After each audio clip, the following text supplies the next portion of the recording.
여러분 안녕하십니까? 채널K 뉴스입니다. 뉴욕 한인회가 어제 저녁 긴급 이사회를 개최했습니다. 밀려있는 부동산 세금과 회관 수리 비용 등 부족한 60여만 달러 해결을 위해 회관을 담보로 추가 대출을 받고 동포사회 모금 활동도 펼치기로 했습니다. 정세진 기자가 보도합니다. 어제 저녁 뉴욕 한인회 정기 이사회. 한인회가 그동안 진행한 재정감사 보고에 따르면 민 전 회장이 임기를 시작한 2013년 5월부터 뉴욕 한인회 계좌를 이용해 개인적으로 전용한 금액이 총 17만 422달러 82센트라고 밝혔습니다. 개인 변호사 비용과 광고 비용이 각각 8만여 달러, 그 외 식대가 2만여 달러 등입니다.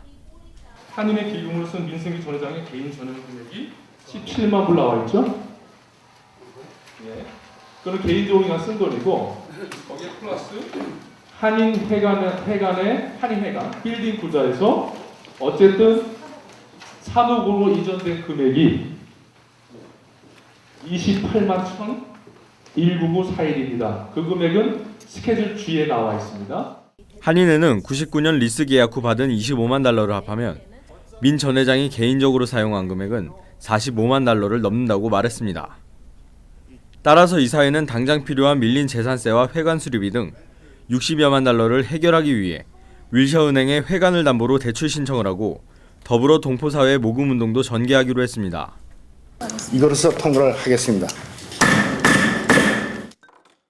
변호사 소송, 회계사를 사서 빨리 우리가 소송을 해서 형사나 민사 소송을 해서 우리가 지금 손해본 로스된 부분에 대해서 민승기 씨와 보증인 코사인하신 분들 특권 같이 연루돼 있는 분들의 책임을 지워서 하루빨리 이 돈을 우리가 만회를 해야 되기 때문에 소송을 하는 거고.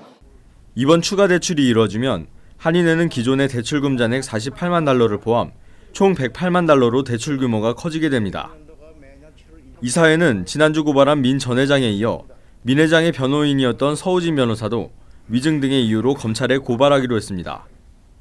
또 회칙 개정을 위한 소위원회 구성을 결의하고 회관관리위원장에 박광혜 위원장을 선임했습니다. 채널K 뉴스 정세진입니다.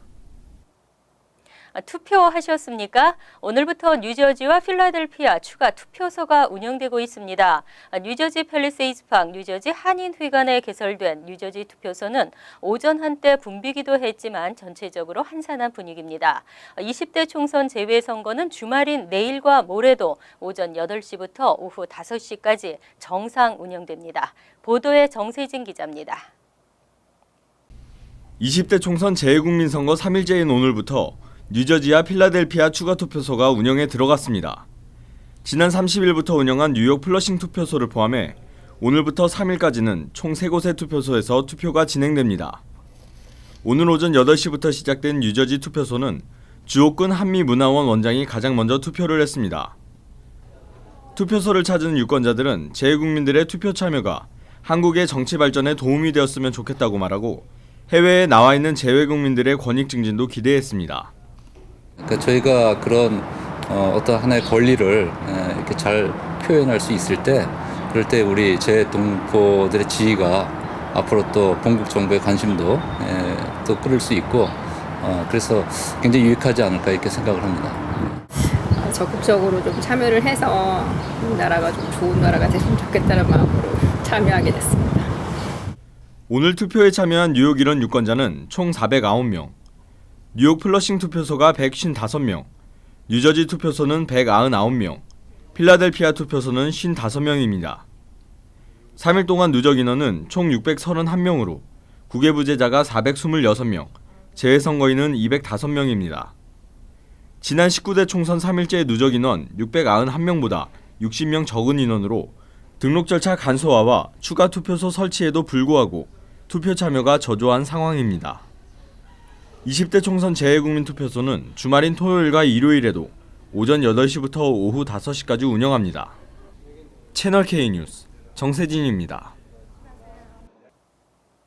오늘부터 H-1B 신청서 사전 접수가 시작됐습니다. 신청서들이 몰리면서 올해도 역시 조기 마감이 예상되고 있습니다. 연방이민서비스국은 H-1B 접수가 개시된 오늘부터 7일까지 연간 쿼터를 초과하는 신청서들이 몰려 조기 마감될 것으로 보인다며 서둘러 신청할 것을 당부했습니다.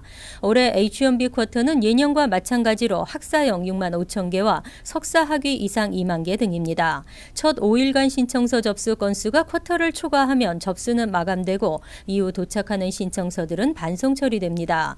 접수된 신청서들은 무작위 추첨을 실시해 우선 석사형 H-1B 신청서를 놓고 1차 추첨을 실시해 2만 개를 가리게 됩니다.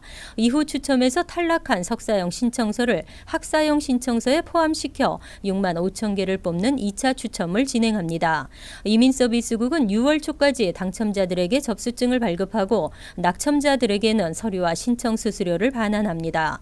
한편 추첨 실시 후 수수료를 지불하면 15일 이내 비자 승인 여부를 판정해주는 급행 서비스도 시행될 예정입니다. 퀸즈 써니사이드 주차장 부지에 서민 아파트 건립을 추진하고 있습니다. 시의회에서 조닝 변경이 승인되면 약 220가구의 서민 아파트가 들어설 수 있게 됩니다. 개발업체 피프스하우스는 최근 시의회에 현재 주차장으로 사용되고 있는 써니사이드 주차장 바로 남쪽 6,400스퀘어핏 부지에 10층짜리 건물을 신축하는 개발 제안서를 제출했습니다. 이 제안서는 오는 4일 도시계획위원회가 검토할 예정으로 서민 아파트 220가구와 함께 프리케이 센터와 차량 101대 수용 규모의 주차장을 건립하는 내용이 포함됐습니다. 시의회는 지난주 서민주택 공급을 늘리기 위해 신규 아파트를 건설하는 개발업자에게 일정 비율의 서민 아파트 제공을 의무화하는 내용의 규정 변경안을 의결한 바 있습니다. 다만 피프스가 아파트 신축을 계획한 써니사이드 해당 부지는 상업용 건물 개발 부지로 조닝이 설정돼 있기 때문에 토지 용도 규정 변경을 위해 시의회의 승인이 필요합니다. 한편 시의회가 이번에 검토할 핵심 사안은 서민 아파트 가구에 대한 적정 렌트 수준입니다. 규정 변경안에 따르면 개발업자는 아파트를 신축할 때 전체 유닛의 20%를 가구 소득이 지역 중간 소득의 40%인 저소득층에게 제공할 것을 의무화하고 있습니다. 플러싱 서부지구 재개발 사업 진행에 앞서 충분한 사전조사가 필요하다는 의견이 제기됐습니다. 이미 포화 상태를 나타내고 있어 심각한 문제가 발생할 수 있다는 주장입니다. 토니 아벨라 주 상원 의원과 란킴 뉴욕주 하원 의원은 최근 공동 기자회견을 열고 플러싱 서부지구 재개발 사업에 대해 우려를 제기했습니다. 두 의원은 뉴욕시가 플러싱 웨스트를 재개발 구역으로 지정했는데 이미 플러싱은 교통 혼잡과 함께 7번 전철 승객을 수용할 수 있는 능력이 한계를 넘어섰다며 재검토가 필요하다고 지적했습니다. 커뮤니티 보드 7도 지난달 29일 열린 시 도시계획국 공청회에서 이미 플러싱은 학교도 포화 상태이고 교통 혼잡도 심각해 서민 아파트 확충 등으로 인구가 더 늘어나면 심각한 문제를 초래할 수 있다고 지적한 바 있습니다. 도시계획국과 연방항공청 관계자 등이 참석한 가운데 진행된 이날 공청회에서 조 수인이 커뮤니티 보드 7 토지 사용위원회 위원장은 매일 오전 7번 전철은 통근객들로 넘쳐나고 있다며 재개발을 할 경우 불편이 더욱 심화되고 자동차도 증가해 주택난이 심각해질 수밖에 없다고 주장했습니다. 이와 관련해 아벨라 의원과 김 의원은 재개발 사업에 앞서 각 시정부가 해당 지역에 대한 사전조사를 충분히 하도록 요구하는 법안을 상정할 계획입니다. 뉴저지주 의회가 빈용기 보증금 제도를 재추진하기로 했습니다. 빈용기 보증금의 수익을 수돗물 개선 기금으로 활용하자는 안이 지지를 받고 있습니다. 뉴저지주 하원 환경폐기물위원회는 오는 4일 발레리 허틀 의원이 상정한 스마트 용기 법안 심의에 착수하기로 결정했습니다. 법안은 플라스틱과 유리, 알루미늄 등 모든 종류의 용기에 별도 금액을 부과하도록 하고 있습니다. 물이나 우유, 소다, 알코올뿐 아니라 수프를 담은 용기도 포함됩니다. 용량별로는 8온스 이상 24온스 미만의 용기에는 10센트, 24온스에서 3.8리터 용기에는 20센트의 보증금을 제품 가격에 가격에 포함시켜 판매하자는 내용입니다. 법안은 또 제조업체가 제품 출고와 동시에 주 당국에 용기 보증금을 미리 내도록 규정했습니다. 지난 30여 년간 이와 유사한 법안이 주 의회에서 여러 차례 추진됐지만 비즈니스 단체의 강력한 반대로 무산됐었습니다. 하지만 이번에는 빈용기 보증금을 통해 확보한 수익을 최근 논란이 되고 있는 납성분 수돗물 개선 기금에 사용하자는 내용이 포함돼 의회의 지지를 이끌어낼 수 있을지 주목됩니다. 이 제도를 통해 주정부가 확보할 수 있는 예산은 연간 3천만 달러에 이를 것으로 추산되고 있습니다. 승객의 부담으로 떠넘겨도 여전히 계속되는 뉴저지 트랜짓의 적자. 뉴저지 주정부가 골머리를 앓고 있는데요. 크리스티 뉴저지 주지사는 올해는 뉴저지 트랜짓의 요금 인상이 없을 것임을 천명했습니다. 크리스 크리스티 뉴저지 주지사는 31일 뉴저지 트랜짓의 2016에서 17 회계년도 예산은 5,700만 달러가 부족하지만 올해 뉴저지 트랜짓 요금 인상은 없을 것이라고 강조했습니다. 크리스티 주지사는 통근객들의 부담을 가중시킬 수는 없다고 설명했습니다.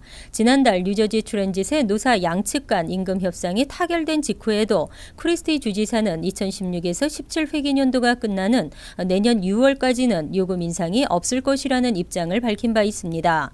뉴저지 트랜짓은 지난해 예산 부족으로 인해 9%의 교통 요금을 올렸습니다.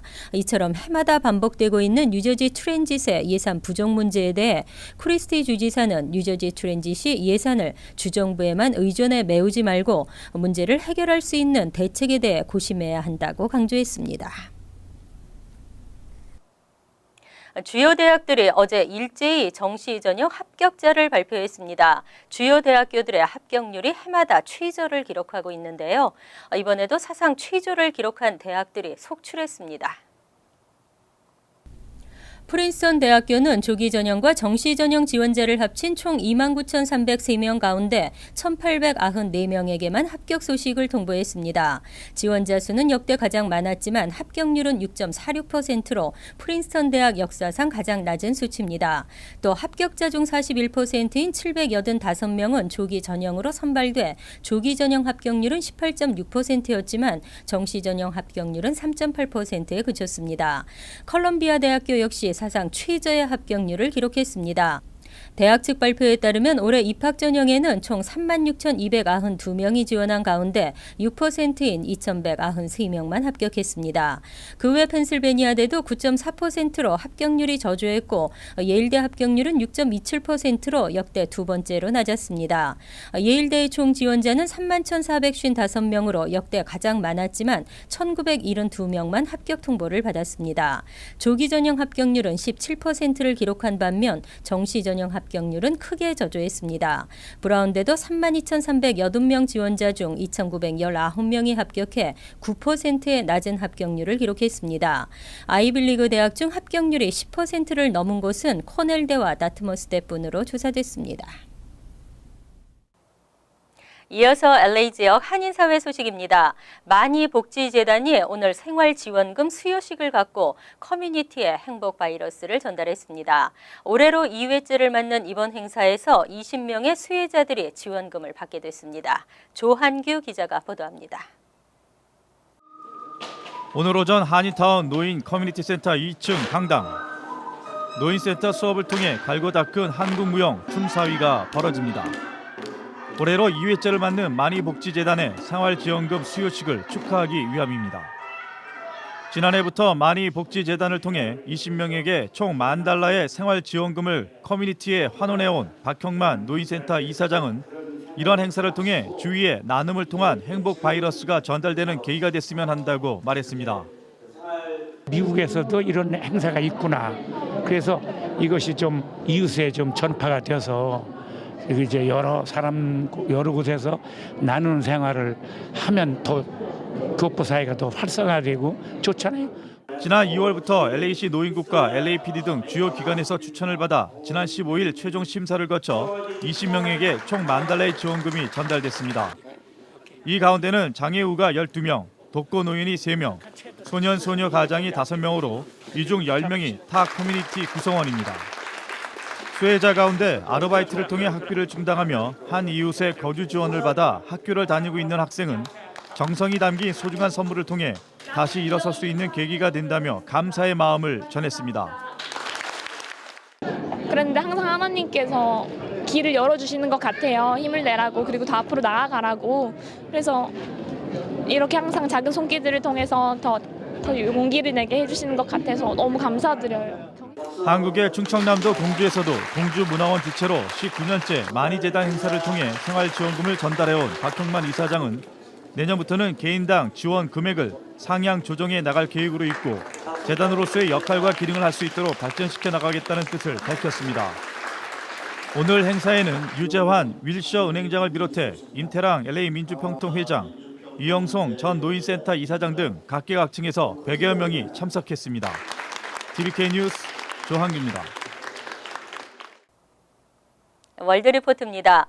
요즘 딸과 자매냐는 소리를 듣는 젊은 엄마들이 많은데요. 세 자매인지 두 딸과 엄마인지 구별이 안 되는 젊은 엄마가 있습니다. 하지만 젊다는 소리에 매료돼 성형수술을 계속한다면 그것도 문제겠죠. 엄마와 쌍둥이라는 제목으로 SNS에 올라온 가족 사진 한 장. 사진을 본 누리꾼들은 혼란에 빠졌습니다. 도대체 누가 엄마인지 모르겠다는 겁니다. Now to a family selfie that has the internet baffled. This is a picture that has set the internet on fire. 방송사들도 새 모녀의 사진을 보도하며 엄마 찾기에 열을 올렸고 모녀가 아니라 새 쌍둥이다. 포토샵으로 고정했다는 조작설까지 나돌았습니다. Kaylin, Kyla, and Tina. 목소리를 들어봐도 알쏭달쏭하기는 마찬가지. So mom, please raise your hand. Yeah, where is she, mom? Yay! 결국 엄마는 사진에서 가장 왼쪽에 있는 여성인 것으로 밝혀졌습니다. Are you mistaken for triplets when you all go out? Yes, all the time. 엄마 티나의 나이는 35살. 주름 하나 없이 탱탱한 피부 덕에 16살인 쌍둥이 딸들과 함께 있으면 누가 엄마인지 분간이 안 될 만큼 동안입니다. I try to drink a lot of water. I also try to eat healthy. 사진 한 장으로 유명 인사가 된 새 모녀는 TV 토크쇼까지 출연하며 인기몰이를 하고 있습니다. 풍성한 금발머리에 날씬한 몸매의 두 여성. 언뜻 보기엔 쌍둥이 자매 같지만 사실은 모녀지간입니다. When people mistake Jen and I as sisters, I feel great about myself. I feel on top of the world. 올해 57살인 자네 씨는 나이가 들면서 외모에 대한 자신감이 떨어져 우울해지자 자신보다 22살이나 어린 딸과 비슷하게 외모를 바꾸기로 마음먹었습니다. 그때부터 혹독한 다이어트를 하고 7천만 원 가까운 돈을 들여 성형수술까지 받은 결과 완전히 다른 사람이 됐습니다. I never want to look old. I always want to look like my daughter. So to further improve it, I will be, seeking more surgeries. 딸은 자신을 닮기 위해 계속 수술을 고집하는 엄마가 걱정된다고 말했지만 엄마는 뜻을 굽히지 않고 있습니다. 간추린 소식입니다. 37세 제니퍼 리 버지니아 보건복지부 부장관이 연방보훈처 부차관직에 임명됐습니다. 연방보훈처 부차관직은 연방정부 한인 공직자 가운데 최고위직입니다. 지난달 28일부터 업무를 시작한 이 부차관은 보훈처 장관 아래 썰컨 차관 밑에서 업무를 맡게 됐는데 전국의 보훈처 병원과 클리닉을 총괄합니다. 이 부차관은 토머스 제퍼슨 과학고 예일대를 거쳐 세인트루이스 소재 워싱턴대 의대를 졸업했습니다. 재외동포재단과 한글과 컴퓨터가 업무 협약을 체결하고 다양한 방식으로 한글 교육 활성화를 위한 협력을 추진해 나갈 계획입니다. 한컴은 전 세계 재외 한글 학교의 한컴 오피스 애니어를 기증하고 디지털 교육자료 지원은 물론 재외 한글 학교 교사들의 한국 내 연수에서 오피스 활용 교육도 시행하기로 했습니다. 한컴 이원필 대표는 MOU 체결로 한컴 오피스 애니어가 재외동포의 한글 학습에 유익하게 활용되기를 기대한다고 밝혔습니다.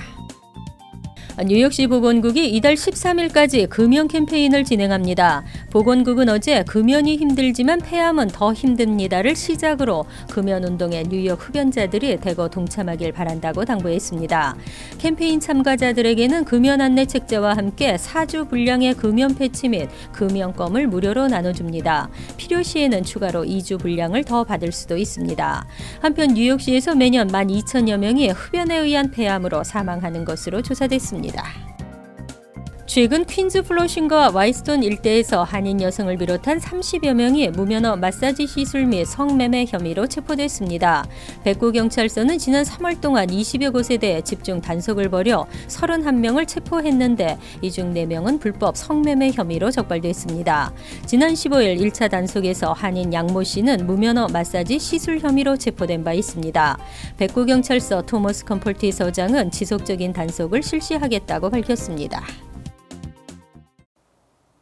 환율과 증권 소식입니다.